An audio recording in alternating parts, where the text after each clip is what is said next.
তো হ্যালো বন্ধুরা, ফাইনালি চলে এলো সেই দিনটা, যে দিনটার অপেক্ষায় আমরা বসেছিলাম এতদিন। সেই দিনটা হচ্ছে ঝুলন মেলা। এই যে আমার মেয়ে, আমি রেডি হয়ে গেছি। আমার মেয়েকে সন্ধ্যা থেকে একটু ঘুম পাড়িয়ে দিয়েছিলাম, তারপর ওকে উঠিয়ে ড্রেস পরিয়ে বেরিয়ে পড়লাম। এই যে রাস্তার মাঝে একটা বিয়ে বাড়ি ছিল, সেই বিয়ে বাড়িটা পেরিয়ে তারপর যাব, কারণ এখানে অনেক জ্যাম পড়ে গিয়েছিল, গাড়ি অনেক ভিড় হয়ে গিয়েছিল। সেই কারণে কিছুটা হেঁটে গেলাম, তারপর চেপে পড়লাম গাড়িতে।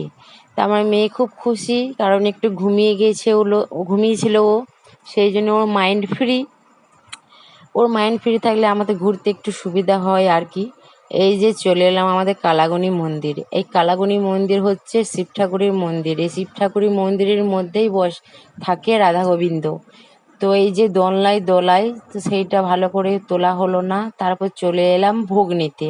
আমার হাতের অবস্থা দেখে বুঝতে পারছো কিসের রং, ওটা ওটা হচ্ছে মেহেন্দি। এই যে তারপর চলে এলাম হাতটা ধুয়ে ঠাকুর দেখতে। ঠাকুর বলতে এখানে সিনারি করেছে, কি কি হয়েছে দৃশ্যগুলো এখানে তুলে ধরেছে, লেখাগুলো আছে। আমার সেভাবে তোলা হয়নি, কারণ প্রচুর ভিড়। গোপালের ননি চুরি, এটা বুঝতে পারলাম। অনেক ভিড়, প্রচুর প্রচুর, মানে একটু ভিডিও করার মতন সময়টাও পাচ্ছিলাম না। অনেক ঠেলাঠেলি করছিল সবাই পেছন দিক দিয়ে। এই যে ঠাকুরগুলো পরপর সাজিয়ে দেওয়া হয়েছে। তো আগের বছর আমি আসতে পারিনি, কারণ আমি প্রেগনেন্ট ছিলাম, আমার মেয়ে ছিল।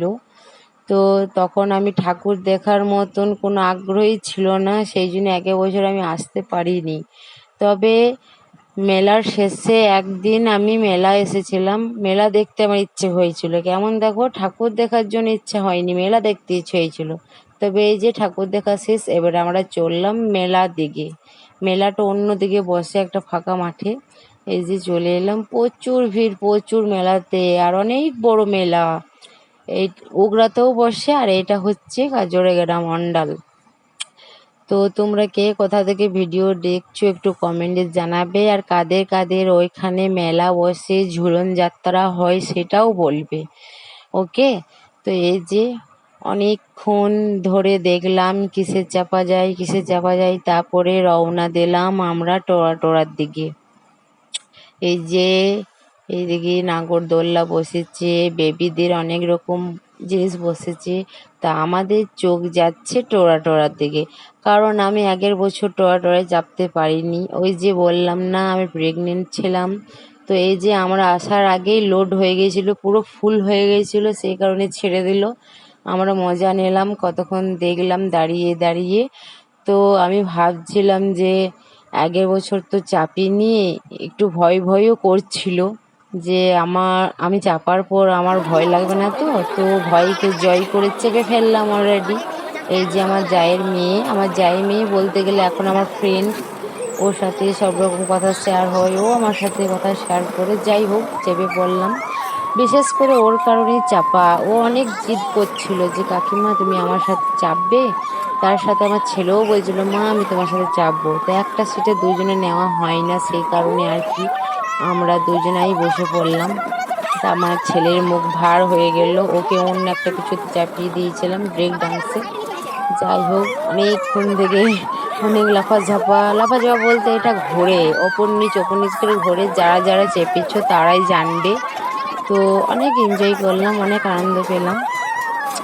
এবারে আমাদের নেমে পড়া হচ্ছে, এই যে এখনো ঘোরা হচ্ছে, তারপর নেমে পড়বো। তো আমি নামার পর আমার মাথাটা এত টল করে ঘোরাচ্ছিল যে মনে হয়েছিল আমি পড়ে যাব।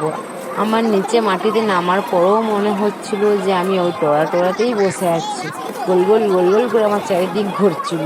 তো আমি কিছুক্ষণ দাঁড়িয়ে পড়লাম, তারপর রওনা দিলাম খাবারের দিকে। তো এখনও এটা অনেকক্ষণই ঘুরিয়েছিল, বেশ আনন্দ পেলাম। তবে আমি ওই যে বড় নাগরদোল্লা রয়েছে ওটাতে চাপতে আমি প্রচুর ভয় পাই। আমাকে ব্রেক ডান্সে বলো চেপে যাব, টোরাতে বলো চেপে যাব, তবে আমি নাগরদোলায় চাপতে পারবো না। আমি ছোটোটাতে চাপি, এটা প্রচুর বড় ছিল। সেই কারণে আমি বড়োটাতে চাপতে পারি না, প্রচুর ভয় লাগে নিচের দিকে যখন নামে না, সেই কারণে। তো বাকি সবগুলোতে আমি চাপতে রাজি। তো টোরাটা আমার পছন্দের একটা জিনিস হয়ে গেছে। প্রতি বছর মেলার অপেক্ষায় থাকি, আর টোরাতে যে কখন চাপবো সেই অপেক্ষায় থাকি বসে আমরা। তো এই মেলাটা আমাদের এখানে প্রতি বছরই বসে, ঝুলন যাত্রা। তো আমরা সেই অপেক্ষায় থাকি যে কখন আসবে। যাই হোক, এখনও দেখো নামানোই হচ্ছে না, চেপেই রইলাম। তো বন্ধুরা, আমার ভিডিও তোমাদের কেমন লাগছে একটু কমেন্টে জানাবে। ভালো লাগলে একটা লাইক, কমেন্ট, সাবস্ক্রাইব করে দিও। এই যে তারপর আমরা রওনা দিলাম খাবারের দিকে, প্রচুর খিদে পেয়ে গিয়েছিল। এই যে আমার জায়ের ছেলে, এটা বলছে লঙ্কা দিয়ে দিয়েছি কাকিমা, ফেলে দাও। তো আমি বললাম তো ওখানেই ফেলে দে পাশে। আর আমরা নিয়ে নিয়েছিলাম মোগলাই। আমরা ফ্যামিলি মিলে গিয়েছিলাম, আমার যা, আমি, দাদা, তারপর আমার জায়ের ছেলে মেয়ে, আমার ছেলে মেয়ে, মানে আমরা চারজন, মোট 8জন। শ্বশুর শাশুড়ি মা ওরা আগেই সন্ধ্যাবেলায় ঘুরে চলে গিয়েছিল, তারপর আমরা বেরিয়ে পড়েছি, কারণ ওরা এখন বাড়িতে আছে। এই যে খেতে বসেছি মোগলাইটাই আমরা খাই, মেলা এলে মোগলাইটাই বেশি খাই। যাই হোক, এদিকে আমার মেয়ে চলে এসেছে ওর বাবার কোলে। তখন আমার বাবা বলছে একটু ছিঁড়ে দাও। আমি বললাম গলায় লেগে যাবে। বলছে একটু দাও না, একটু হাতে ধরে ধরেও খাক, স্বাদ নিক আর কি। আমি ছাল, মানে ওপরের যে স্ক্রিনটা ছাল টাইপেরটা, ওটাই দিলাম। তবে এবারে খেয়ে নিই, কারণ প্রচুর খিদে পেয়ে গেছে, তারপর ঘোরাঘুরি হবে। এই যে খাচ্ছি। এদিকে আমার জায়ের মেয়ে, ও বলছে কাকিমা প্রচুর গরম, তুমি কি করে খাচ্ছ গো? আমি বলছি ঠান্ডা করে করে খাচ্ছি একটু করে, তুইও খেয়ে ফেল। চলো, ওকে বাই।